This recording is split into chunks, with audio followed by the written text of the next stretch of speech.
السلام علیکم ورحمۃ اللہ وبرکاتہ۔ بسم اللہ الرحمن الرحیم۔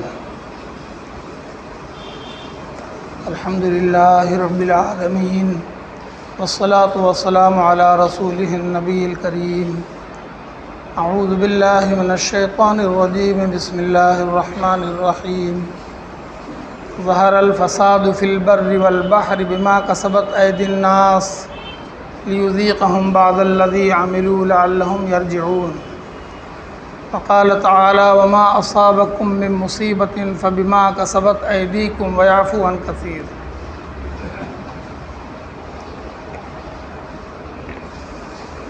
اللہ تبارک و تعالیٰ کا ارشاد ہے کہ زمین میں اور سمندروں میں فساد پھیل گیا ہے، فساد ظاہر ہو چکا ہے۔ بما کسبت ایدی الناس، یہ سب کچھ لوگوں کے اپنے ہاتھوں کے کمائی اور کارتوت کی وجہ سے ہے۔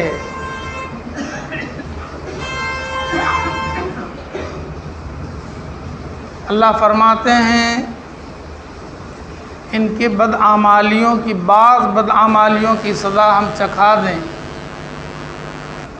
تاکہ یہ لوگ بدعمالیوں سے لوٹ کر اچھے عمل کی طرف آ جائیں۔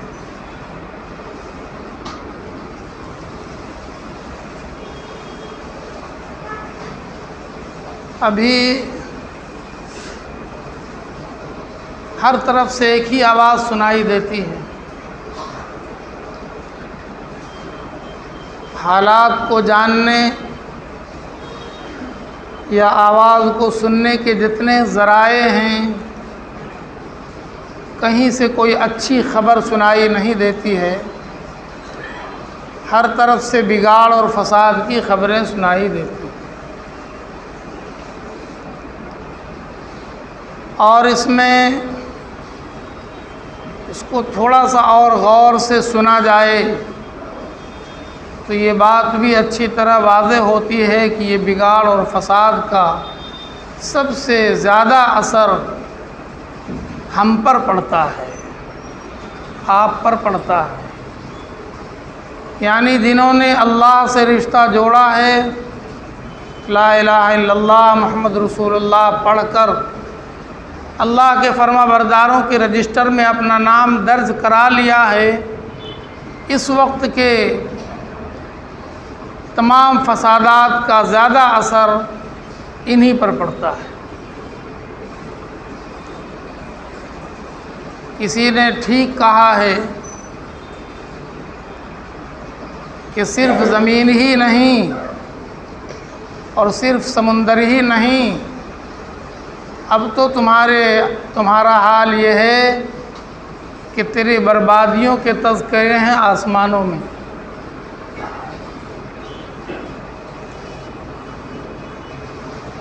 ہر طرف ایک ہی آواز آتی ہے کہ بگاڑ ہے، فساد ہے، ظلم ہے، زیادتی ہے۔ فساد کو جتنا نام آپ دے سکتے ہیں دے سکتے ہیں، دے دیں۔ فساد ایک لفظ ہے جو اصلاح کا الٹا ہے۔ اصلاح کا مطلب یہ ہے کہ ہر کام وہ ہو جائے جیسا انسان کو چاہیے، ہر کام انسان کے نفع کے مطابق ہو جائے، ہر کام انسان کو فائدہ پہنچانے لگ جائے، ہر چیز سے انسان کو نفع حاصل ہو جائے، تو یہ اصلاح ہے۔ اور اسی کا الٹا ہے فساد۔ فساد کا صرف ایک مطلب یہ نہیں ہوتا ہے مار کاٹ ہو جائے، قتل و غارت، خون خراب ہو جائے، فساد کا یہی مطلب نہیں، یہ مطلب بھی ہے۔ قرآن میں تذکرہ فرمایا گیا وَإِذَا قِيلَ لَهُمْ لَا تُفْسِدُوا فِي الْأَرْضِ، جب ان سے کہا جاتا ہے کہ زمین میں فساد مت پھیلاؤ، قالوا انما نحن مصلحون، وہ کہتے ہیں ہم فساد کہاں پھیلا رہے ہیں، ہم تو اصلاح کر رہے ہیں، ہم تو بھلائی کا کام کر رہے ہیں، ہم تو فائدہ اور نفع کا کام کر رہے ہیں۔ تو قرآن نے کہا الا انہم هم المفسدون ولکن لا یشعرون، سنو یہ تو فساد ہی کر رہے ہیں، فساد ہی پھیلا رہے ہیں، مگر ان کو اس کا احساس بھی نہیں ہے، اس کا شعور بھی نہیں ہے، اس کا سمجھ بھی نہیں ہے کہ وہ فساد پھیلا رہے ہیں اور اس کو اصلاح کا نام دے رہے ہیں۔ اصلاح کیا ہے اور فساد کیا ہے؟ دیکھیے بگاڑ فساد کا اگر ہم اپنی زبان میں ہندی زبان میں کر لیں تو اس کا معنی بگاڑ ہوتا ہے، کوئی چیز اپنی اصلی حالت میں نہ رہے، بگڑ جائے، وہ فساد ہے۔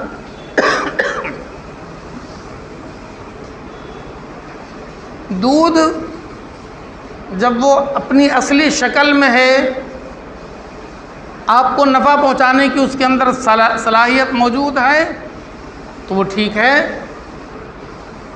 اور اگر وہ دودھ پھٹ جائے آپ اس سے چائے نہیں بنا سکتے، آپ اس کو پی نہیں سکتے، پھینک دیں گے۔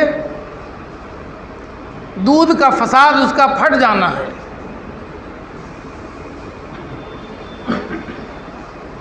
فساد زمین پر بھی ہوتا ہے اور فساد آسمان سے بھی آتا ہے۔ وقت پر بارش نہ ہو، جب بارش کی ضرورت ہے، اس لیے کہ بارش سے انسان کے بہت سے کام رکے رہتے ہیں، بغیر بارش کے ہو نہیں سکتے، اور بارش رک گئی آسمان پہ، کسی کی طاقت نہیں کہ اس کو اتار لے، تو یہ فساد کا فیصلہ من جانب اللہ ہوا کہ اہل زمین پر وقت کے اندر بارش نہیں ہوگی، یہ اس مالک کا فیصلہ ہوا جو بارش برسانے کی طاقت رکھتا ہے۔ اب جتنے زمین پر بسے ہوئے انسان ہیں، اللہ کے اس فیصلے پر ان کو نقصان ہوگا جب وقت پر بارش نہیں ہوگی۔ یہ فساد آسمان سے آیا ہے، یا پھر ایسے وقت میں بارش ہوئی جب بارش کی ضرورت نہیں ہے، اور بارش اتنی ہوئی کہ شہر کے شہر بہہ گئے، بستی کی بستیاں بہہ گئیں، بڑے بڑے مکانات زمیں بوس ہو گئے۔ بارش تو ہوئی لیکن بے وقت ہوئی اور بہت زیادہ ہوئی، یہ آسمان کا فساد آیا زمین پر جو انسان کے لیے وبال بن گیا۔ اور ایک فساد زمین پر زمین والے کرتے ہیں، جس حکومت کو لوگوں نے اپنے لیے چنا، یہ حکومت ہمارے نفع کے لیے کام کرے گی، یہ آپ کی چنی ہوئی حکومت نے حکومت کے غرور میں آ کر نقصان پہنچانا شروع کر دیا۔ یہ زمین پر کا فساد ہے زمین والوں کے ذریعہ، اس میں بھی عام انسان متاثر ہوگا۔ امن کا ماحول ختم ہو گیا، ڈر اور خوف کا ماحول پیدا ہو گیا۔ وہ پولیس والے جن کو بڑی بھاری تنخواہیں ملتی ہیں اور جن سے ان کی ملازمت کے پہلے قسم لیا جاتا ہے، اوتھ لیا جاتا ہے کہ تم انسانوں کی حفاظت کی ذمہ داری لے رہے ہو، تمہیں ہر حال میں اپنی جان پر کھیل کر انسانوں کی حفاظت کرنا ہے، وہ پولیس والا بے گناہ بے قصور انسانوں کو اپنے گولیوں سے بھون دیتا ہے۔ اس سے بڑا فساد کیا ہو سکتا ہے؟ فساد کی جتنی قسمیں ہیں آپ دیکھ سکتے ہیں، کوئی چیز اصلی شکل میں موجود نہ ہو، اس کے اندر بگاڑ آ گیا، اسی کو فساد کہتے ہیں۔ آج جو فساد کا ماحول ہے وہ آپ صرف ان کو سڑکوں پہ دیکھنے کی کوشش نہ کریں، ان کو شہروں میں اور دوسری جگہوں میں دیکھنے کی کوشش نہ کریں، آپ اس فساد کو اپنے گھر میں بھی جھانک لیں گے تو نظر آ جائے گا۔ اگر گھر کا ذمہ دار اپنی ذمہ داری کو قاعدے کے مطابق ادا نہ کرے، آپ اس کو فساد نہیں کہیں گے۔ ایک باپ اگر اپنی اولاد کی صحیح تعلیم و تربیت نہ کرے، آپ اس کو فساد نہ کہیں گے۔ ایک باپ کے کاہلی کی وجہ سے، باپ کی نادانی اور جہالت کی وجہ سے اگر نسلیں برباد ہو رہی ہوں، نسلیں غلط راستے پر چل رہی ہوں، تو کیا ہمارے گھر کا اندر کا فساد نہیں ہے؟ ماننا پڑے گا۔ بگاڑ صرف درختوں میں نہیں آتا ہے کہ درختوں کو پھل سے محروم کر دیا جائے، بگاڑ صرف سمندروں میں نہیں آتا ہے کہ سمندر کی تہ اٹھ جائے اور آبادی کو ڈبا دے، بگاڑ تو یہاں بھی موجود ہے۔ جو ہمیں کرنا چاہیے تھا اگر ہم وہ نہ کریں تو یہ ہمارے اندر کا فساد ہے، یہ ہمارے گھر کا فساد ہے، یہ ہماری نسلوں کا فساد ہے۔ آج نسلیں یوں ہی تھوڑی تباہ ہو رہی۔ ہم نے ہمیشہ دوسروں کی طرف دیکھا، وہ کیا کر رہا، وہ کیا کر رہا، وہاں کیا ہو رہا ہے، یہ تو بالکل بگاڑ ہے، یہ تو بالکل فساد ہے۔ کبھی ہم نے نہیں دیکھا کہ اگر ہمارے ہاتھ سے ہماری بچیوں کے سر پہ ایک دوپٹہ نہیں رکھا گیا ہے تو ہم سے بڑا فساد کرنے والا اور دوسرا کون ہو سکتا ہے؟ آج وہ انسان، وہ مسلمان، وہ کلمہ پڑھنے والا مسلمان جو اپنی معصوم بچیوں کے سر پہ اپنے ہاتھ سے دوپٹہ نہ رکھ سکا، وہ چلا ہے پورے ملک کو سدھارنے کے لیے اور فکر کر رہا ہے کہ پورا ملک سدھر جائے۔ کبھی ہوا ہے کیا؟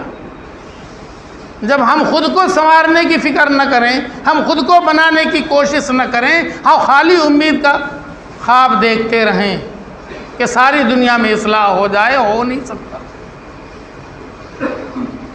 ہمیں پھر وہیں آنا پڑے گا جو قرآن پاک نے سینکڑوں سال پہلے کہہ دیا ہے، وہ سچ کہا ہے کہ جہاں بھی فساد ہے، چاہے تمہارے گھر کے اندر ہے یا تمہارے شہر کے اندر ہے یا پوری زمین کے اوپر ہے یا سمندروں کے اندر ہے، فساد کی جتنی قسمیں بھی ہو سکتی ہیں، اس میں سب میں تمہارا دخل ہے۔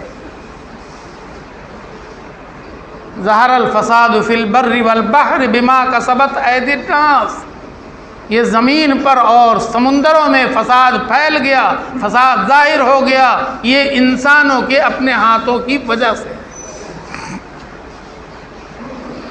اور وہ بھی ویسا نہیں ہے جیسا نوح علیہ السلام کے زمانے میں ہوا ہے۔ تو صفحہ ہستی سے انسان ہی کو مٹا دینے کا فیصلہ تھا اور مٹا دیا گیا۔ یہ ویسا فیصلہ نہیں ہے جیسے قوم عاد اور قوم سمود کے لیے فیصلہ آیا تھا کہ سب کو مٹا دو، سب کو تہو بالا کر دو، اور کر دیے گئے، ان کا نام و نشان تک مٹا دیا گیا۔ ویسا فیصلہ نہیں ہے۔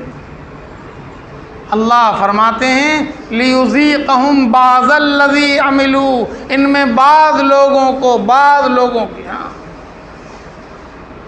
یہ مزہ چکھایا جا رہا ہے، بعض لوگوں کو مزہ چکھایا جا رہا ہے تاکہ سب واپس لوٹ کر اپنے راستے پہ آ جائیں۔ صرف وہ نہ دیکھیں کہ فساد ہماری وجہ سے ہو گیا ہے تو ہم سدھر جائیں، وہ بھی دیکھیں جو فساد کے زد میں نہیں آئے ہیں، وہ بھی دیکھیں کہ ان کے اوپر جب آفت آئی ہے تو یہ آفت ہمارے اوپر بھی آ سکتی ہے، اور سب کے سب لوٹ کر اللہ کے راستے پر آ جائیں، لعلہم یرجعون، تاکہ سب لوٹ جائیں۔ اسی کو دوسرے پیرائے میں اللہ تعالیٰ نے ارشاد فرمایا وما اصابکم من مصیبت فبما کسبت ایدیکم،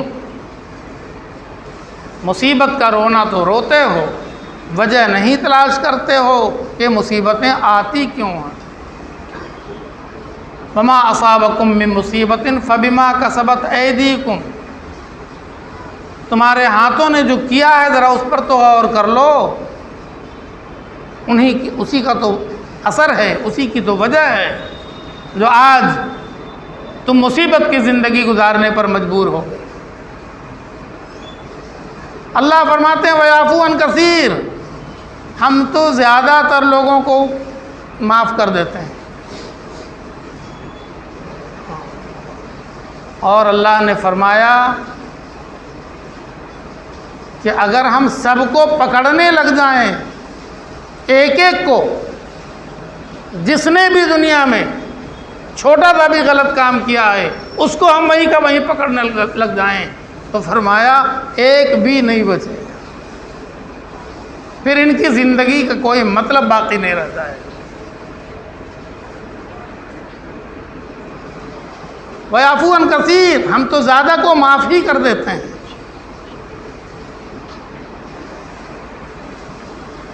ایک بات اور ذہن میں رہے، ذہن میں ہمارے آ سکتی ہے یہ بات کہ ہم تو جیسے بھی ہیں کلمہ پڑھتے ہیں، نماز پڑھتے ہیں،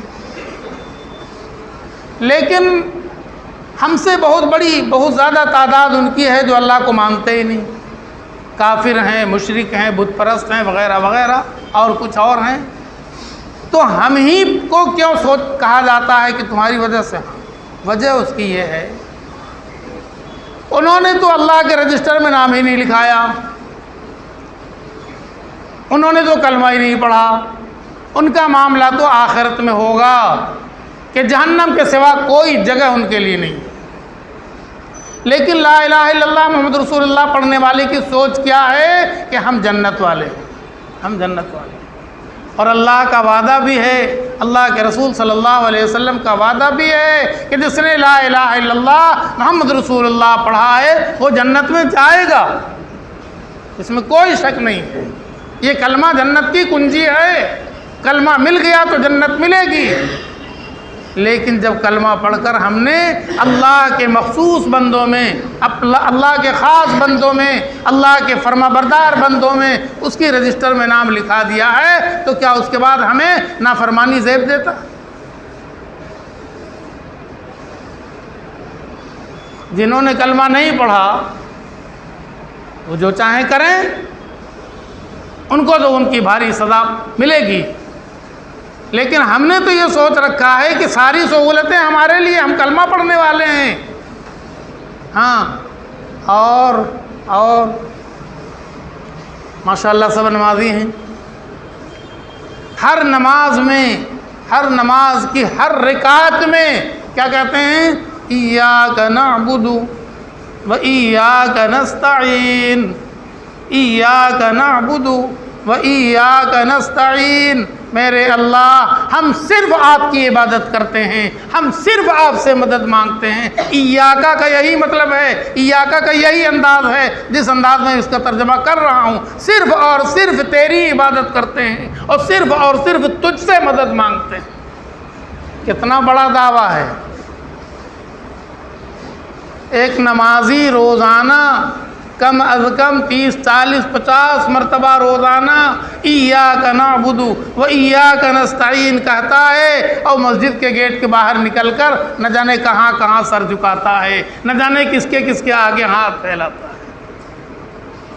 اور حد تو اس وقت ہو جاتی ہے جب آنکھیں دیکھتی ہیں، اللہ کرے کہ آپ کی آنکھیں دیکھ لیں اور آپ سب دیکھ لیں کہ یہ کلمہ پڑھنے والا ٹوپی پہن کر قبروں کے اوپر سر رکھ کر اس کی اطاعت کا دعویٰ کر رہا ہے، گھوڑے کے آگے ہاتھ پھیلا کر اس سے مرادیں مانگ رہا ہے، تازیہ کے آگے ہاتھ پھیلا کر اس سے مرادیں مانگ رہا ہے، پھر ایاک نعبد و ایاک نستعین کا کوئی مطلب ہے؟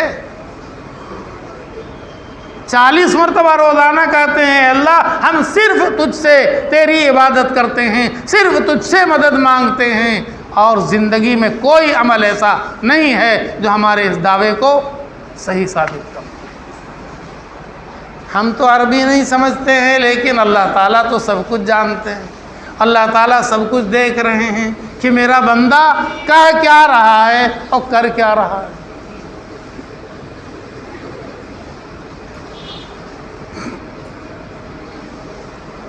تو ہمیں اپنی زندگی کو سدھارنے کی اور سنوارنے کی فکر کرنی چاہیے۔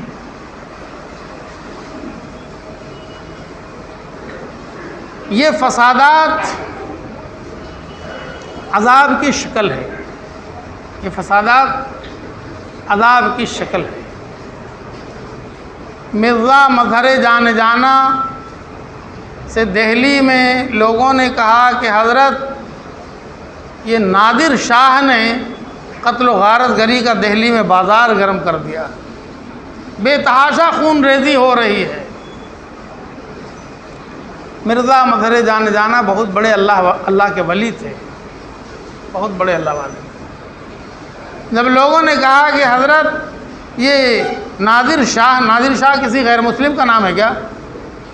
آپ لوگ سمجھتے ہوں گے نادر شاہ غیر مسلم تو نہیں ہو سکتا، خون غارت گری کا بازار گرم کر دیا دہلی کے اندر۔ تو مرزا مظہر جان جانا نے جواب دیا کہ مسلمانوں کی بدعمالیوں نے نادر شاہ کی شکل اختیار کر لیا ہے، ہمارے تمہارے اعمال نے نادر شاہ کی شکل اختیار کر لیا ہے۔ اس کو کیا شکایت، اس کا کیا شکوہ کرنا، اس پر کیا الزام لگانا؟ الزام تو اپنے اعمال پر ہے۔ ہمارے اعمال سدھر جائیں گے تو ایسے ایسے نادر شاہ کتنے آئے کتنے جائیں گے۔ ہم اس کی فکر نہیں کرتے کہ ہمارے اعمال سدھر جائیں۔ کوئی بھی مصیبت، کوئی بھی پریشانی ہم اس کو دوسروں پہ نہیں ڈالیں کہ وہ ایسا ہمارے ساتھ کر رہا، اس کا تو یہی کام ہے۔ افسوس تو یہ ہوتا ہے کہ اب ہم نے سوچنا بھی چھوڑ دیا کہ کیا ہو رہا ہے۔ دنیا چیخ چیخ کر کہہ رہی ہے کہ مسلمانوں جتنا کچھ ہو رہا ہے وہ سب آپ کے ہی خلاف جائے گا۔ ارے ہمارا کیا ہے، ہم تو کسی نہ کسی طرح ہماری گاڑی چل جائے گی، مگر آپ بلڈوزر آپ کے لیے ہے، سارے قاعدے قانون آپ کے لیے ہیں، آپ کو برباد کرنے کے لیے نئے قانون بن رہے ہیں۔ اور اب تو افسوس کے ساتھ کہنا پڑ رہا ہے کہ جب ہم نے آپ نے اپنا قرآن پڑھنا چھوڑ دیا تو انہوں نے اپنا قرآن لکھ کے ہمارے حوالہ کر دیا، ایک نیا قرآن لکھا گیا ہے اور سستے داموں میں دیا جا رہا ہے کہ لو اس کو پڑھو۔ اسی قرآن میں نہ جانے کہاں کہاں تحریف کیا ہے، کتنا بدلاؤ کیا ہے، کتنا بگاڑ کیا ہے، اور کہاں سے کہاں عربی زبان میں آپ سوچ سکتے ہیں کتنی بڑی مشنری ہے جو کام کر رہی ہے کہ ان کا سب کچھ بگاڑ کے رکھ دو، اس لیے کہ یہ قوم تو اس کا کام صرف اتنا ہے کہ جب کوئی مرے گا تو الماری سے قرآن کا ڈبہ اتاریں گے، اسے پارے میں تقسیم کر دیں گے، کہہ دیں گے پڑھ دو، پڑھ کے ثواب پہنچا دو۔ اب ان کو تو یہ پتہ ہی نہیں ہے کہ یہ قرآن اصلی ہے کہ نقلی ہے۔ ان کو کیا پہچان ہے؟ یہ تو عربی کا ایک لفظ بھی نہیں جانتے، یہ تو خالی وہ الفاظ پڑھنا جانتے ہیں، اور الفاظ ان کے سامنے صحیح ہو غلط ہو۔ کبھی کبھی دماغ پر زوردار زناٹا لگتا ہے جب کوئی میرے سامنے بچہ یا بچی کوئی بھی قرآن پاک میں اتنا سا مسٹیک کرتا ہے، لَيَحْبَطَنَّ عَمَلُكَ، اس کو لا کو ذرا سا کھینچ دے، لا يحبطن عملک، عام طور پر پڑھتے ہیں لوگ، عام طور پر، معنی کہاں سے کہاں پہنچا۔ لا يحبطن عملک، تمہارا عمل ضائع ہو جائے گا، ضرور ضرور ضائع ہو جائے گا۔ ذرا سا لا کو کھینچ دیجئے، معنی ایک دم الٹ گیا، تمہارا کوئی عمل برباد نہیں ہوگا۔ لا، دیکھا آپ نے، قرآن کو بگاڑنا کوئی مشکل ہے؟ لا کو ذرا لا کر دیجئے، بگڑ گیا کام۔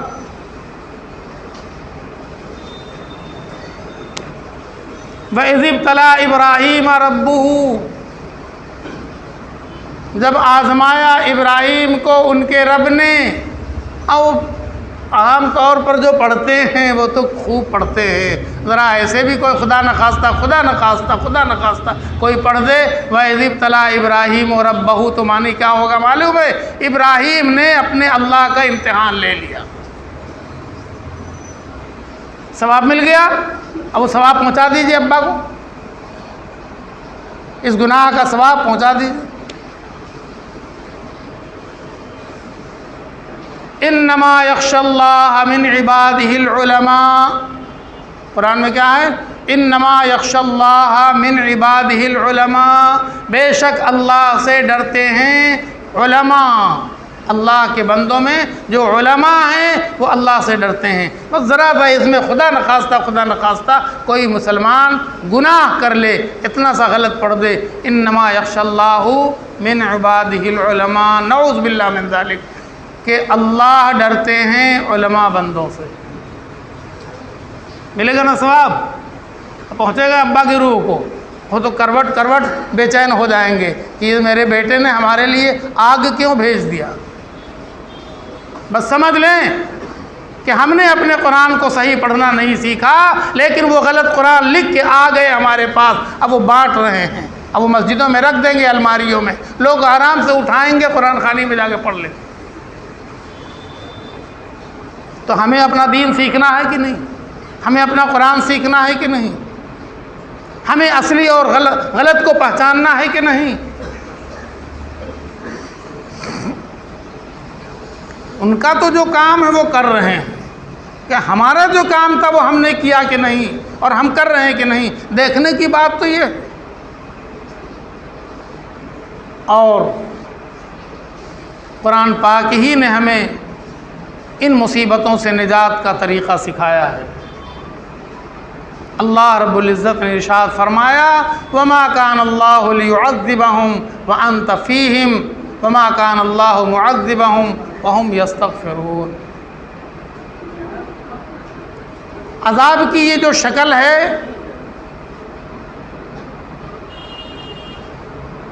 کہ مسلمانوں کی زندگی ادیرن ہو رہی ہے، اور اس کی شکل اور خطرناک آ جائے گی آگے.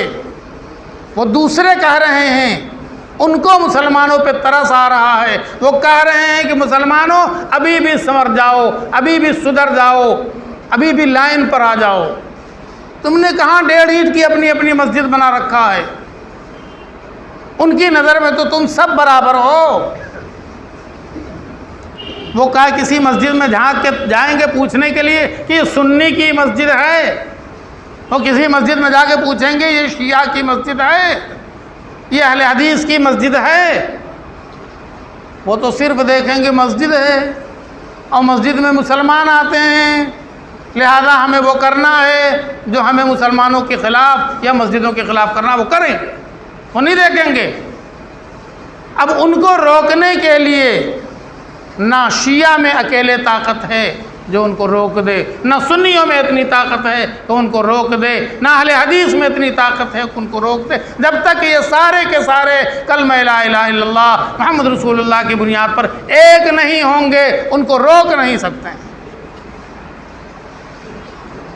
ابھی تک تو ہم لوگ قانون کا سہارا لے کر جی رہے تھے کہ یہاں کا قانون بڑا پیارا بنا ہوا ہے، قانون میں سب کے حقوق کی ادائیگی کا قسم کھایا جاتا ہے. لیکن اب کیا بچا ہے؟ وہ نہ اب تو وہ قانون بچے گا، نہ قانون کو نافذ کرنے والا بچے گا. اب تو سب کا سب فرعون کے ہاتھ میں ہوگا. وہ اس لائن پہ چل چکا ہے، وہ یہ چال چل چکا ہے. ہم ہی ہیں کہ غافل بیٹھے ہیں. ہم کہتے ہیں ہمارے گھر میں کچھ نہیں آ رہا، جو ہوگا ادھر دیکھا جائے گا. جب آ جائے گا تو کس کو پکاریے گا؟ پھر کون آئے گا مدد کے لیے؟ اب فکر ہو رہی ہے، اعلان آ رہا ہے کہ ساری مسجدوں میں قنوت نازلہ پڑھا جائے. آفتیں گھیر رہی ہیں، بادل کالا ہوتا چلا جا رہا ہے، مصیبتیں آ جائیں گی تو ہم نکل نہیں پائیں گے. ابھی سے قنوت نازلہ پڑھنا شروع کر دیں تو قنوت نازلہ پڑھنے والے کتنے لوگ ہوتے ہیں؟ اگر 1% لوگ مسجد میں آ کے قنوت نازلہ پڑھ لیں اور 99% لوگ اپنے گھروں میں خراٹا لیتے رہیں، سوتے رہیں، تو کیا ان 1% والوں کے قنوت نازلہ میں اتنا پاور آ گیا کہ وہ 99% کو بچا لیں گے؟ اگر قنوت نازلہ پڑھنا ہی ہے تو 100% سب کو پڑھنا پڑے گا نا، یا 1% سب کی طرف سے؟ اچھا سوچ رکھا۔ قرآن نے ہمیں سکھایا ہے کہ جب اللہ کا عذاب آ جائے تو بچنے کا ایک ہی طریقہ ہے، تمہارے درمیان اگر اللہ کے نبی صلی اللہ علیہ وسلم ہیں، تم پر اللہ کا عذاب نہیں آئے گا۔ تمہاری زبانوں پر توبہ استغفار ہے، اللہ کے آگے تم نادم و شرمندہ ہو، اپنی بدعمالیوں پر تم رونے لگ جاؤ، اللہ سے معافی مانگنے لگ جاؤ، تمہارے اوپر عذاب نہیں آئے گا۔ وما کان اللہ لیعذبہم وانت فیہم، اللہ ان کو عذاب نہیں دے گا جن کے بیچ اللہ کے محبوب رسول اللہ صلی اللہ علیہ وسلم اور وہ استغفار پڑھ رہے ہوں۔ اب اللہ کے نبی صلی اللہ علیہ وسلم تو یہاں ہمارے سامنے نہیں ہیں، لیکن آپ کی شریعت، آپ کا دین، آپ کے احکامات سب کچھ ہمارے سامنے ہیں۔ ہم اللہ کے نبی سے رشتہ جوڑنے کے لیے آپ کے طریقے کو، آپ کی سنت کو، آپ کے حکموں کو اپنی زندگی میں لے آئیں تو گویا سمجھ لو اللہ کے نبی صلی اللہ علیہ وسلم آئیں، پھر اللہ کا عذاب نہیں آئے گا۔ وہم مستغفرون، اور وہ استغفار پڑھنے والے ہوں۔ استغفار کہتے ہیں اپنی غلطیوں پر نادم ہونا اور اللہ سے مانگنا کہ اے اللہ ہمیں معاف کر دیجئے، ہم توبہ کرتے ہیں، اب یہ غلطی نہیں کریں گے، اب جو آپ فرماتے ہیں وہ کریں گے، اور جو اللہ کے نبی صلی اللہ علیہ وسلم کرتے ہیں وہ کریں گے۔ اسی کا نام توبہ استغفار ہے، جو اگر سارے لوگ توبہ استغفار کرنے لگ جائیں اللہ کا عذاب اٹھ جائے گا۔ یہ اللہ کی طرف سے عذاب بہت مشہور بات ہے، یقیناً سنا ہوگا، پھر سن لیجئے تازہ ہو جائے۔ موسیٰ علیہ السلام کے زمانے میں آسمان کا عذاب آ گیا۔ آسمان کے عذاب سے بچنا آسان نہیں ہوتا، بارش بالکل نہیں، لوگ مرنے کے قریب آ گئے۔ اب اسی سال تو آپ نے سنا ہوگا کہ 50 ڈگری گرمی آگے بڑھ گئی، تو گویا موت بالکل سر پہ آ گئی، دستک دینے لگی۔ کتنا دیر تک آپ اے سی میں زندگی گزاریں گے؟ پھر تو نکلیں گے اور دروازے پہ موت کھڑی ہے، کبھی کووڈ کی شکل ہے، کبھی کوئی اور شکل ہے، پھر گرمی کی شکل آئی، کبھی سوکھے کی شکل، وہ موسیٰ علیہ السلام کے زمانے میں سوکھے کی شکل آ گئی، عذاب۔ اب لوگ مرنے کے قریب آ گئے تو موسیٰ علیہ السلام نے فرمایا کوئی راستہ نہیں ہے، دھوپ میں نکلو، سب نکلو، سب 1% نہیں 100%، سارے مرد میدان میں چلو، ساری عورتیں میدان میں چلو، سارے بچے میدان میں چلو، ساری بچیاں میدان میں چلو، سارے گائے بھینس بکری سب کو لے چلو، سب کو میدان میں دھوپ میں کھڑا کرو اور رو کے اللہ سے کہو، معافی مانگو، اور کوئی راستہ بچا نہیں ہے۔ اب موت سامنے کھڑی ہے تو کرتے نہ کیا کرتے، اور نکلے۔ بہت بڑا تیہ کا میدان، بس سب کے سب پہنچ گئے، مرد بھی، عورت بھی، بچے بھی، بچیاں بھی، جانور بھی، اور سب نے اپنا اپنا کپڑا اتار کر پیٹھ پر رکھ لیا لمبا لمبا، تاکہ ذرا دھوپ بڑھیا سے لگ جائے، جلیں، جتنا جلیں گے اتنا روئیں گے۔ اب سب رونے لگے۔ اب موسیٰ علیہ السلام کے پاس تو اللہ کی آواز آتی تھی نا، تو اللہ تعالیٰ نے فرمایا موسیٰ آج کوئی سنوائی نہیں ہے، اتنے بڑے مجمع میں ایک بندہ مجھ کو بہت ناپسند ہے، ایک بندہ، اسی کی وجہ سے ہم نے بارش کو روک رکھا ہے، اس کو نکالو مجمع سے، ابھی بارش ہو جائے گی۔ اور موسیٰ علیہ السلام تو لرز گئے، اب اتنے بڑے مجمع میں اس ایک بندہ کو کھوجنا آسان ہے کیا؟ دنیا کی ساری CID فیل ہو جائے گی۔ تو موسیٰ علیہ السلام جتنا کر سکتے تھے اتنا کیا، اور ٹیلے پہ کھڑے ہو گئے، اور ٹیلے پہ کھڑے ہو کے پکارا، کہا سنو سنو، اللہ کی طرف سے بات آئی ہے کہ ایک بندہ پورے مجمع میں ایسا ہے جس کی وجہ سے سارے لوگوں کو مارنے کا فیصلہ آ گیا ہے، وہ ایک بندہ مجلس سے نکلے ورنہ سارے لوگ مار دیے جائیں گے، وہ مجلس سے نکلے گا، بارش ہونے لگے گی، سب کا فائدہ ہو جائے گا، نکلو جلدی نکلو۔ اب وہ بندہ جو خود کو محسوس کر رہا تھا کہ میں ہی تو ہوں، آج یہ احساس ہمارے اندر نہیں۔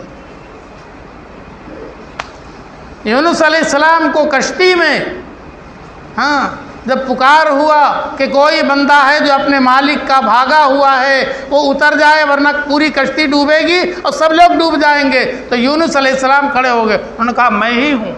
ارے آپ اللہ والے لگ رہے ہیں؟ کہا ہاں جی میں ہی ہوں، مجھے میرے اللہ نے اس گاؤں میں بھیجا تھا ہدایت کے لیے، اب وہاں سے میں گھبرا کر کے بھاگ گیا ہوں اللہ سے پوچھے بغیر، تو میں ہی ہوں، مجھے دریا میں پھینک دو ورنہ سب ڈوب جاؤ گے۔ اور لوگوں نے اٹھا کر یونس علیہ السلام کو دریا میں پھینک دیا۔ یہ احساس ہمارے اندر نہیں ہے کہ ہماری غلطی کی وجہ سے سب لوگوں کا نقصان ہو رہا۔ اس کو احساس ہو گیا تو اس نے چپکے چپکے دل میں کہا، اس نے چپکے چپکے، ہاں توبہ کی حقیقت بتا رہا ہوں، توبہ کا مطلب لاؤڈ اسپیکر پہ چلانا نہیں ہوتا ہے، توبہ کا مطلب ہے کہ دل کا رشتہ اللہ سے جڑ جائے۔ انہیں سر جھکا کر چپکے چپکے دل میں کہا، زبان سے بھی نہیں کہا، دل میں کہا کہ میرے اللہ، جس طرح آپ نے اتنے دن تک میرے گناہوں پر پردہ ڈال دیا، میرے عیب کو چھپا دیا، میرے اللہ آج بھی مجھے ذلیل نہ کیجیے، آج کے بعد میں کوئی غلطی کوئی گناہ نہیں کروں، آج میری عزت برباد مت ہونے دیجیے۔ اتنا دن تک تو آپ میرے عیب کو چھپاتے رہے، پردہ ڈالتے رہے، اور نے دل میں کہا، اور جھما جھم بارش ہونے لگی، جھما جھم بارش ہونے لگی۔ تو موسیٰ علیہ السلام نے کہا میرے اللہ ابھی ایک بندہ بھی نہیں نکلا اور یہ بارش ہونے لگی، یہ کیا مطلب؟ اللہ نے فرمایا جس بندے کی وجہ سے میں نے بارش روکا تھا آج اسی بندے کے طفیل میں بارش ہو رہی، آج اس نے مجھ سے رشتہ جوڑ لیا، آج وہ میرا ہو گیا، میں اس کا ہو گیا، اور اسی کی وجہ سے تم سب کو نفع پہنچ رہا۔ تو موسیٰ علیہ السلام نے کہا میرے اللہ ذرا اس سے ملوا دیجیے، ذرا سا اس کی ملاقات کروا دیجیے کہ وہ بندہ آپ کا کون ہے جو آپ کا پیارا ہو گیا، ہم ذرا آپ کے پیارا بندہ۔ اللہ تعالیٰ نے فرمایا جب تک کہ وہ میرا نہیں تھا تب تو ہم اس کو چھپا کے رکھا، اب وہ میرا ہو گیا ہے، اب میں کیسے تم کو دکھاؤں گا، چلو راستہ پکڑو۔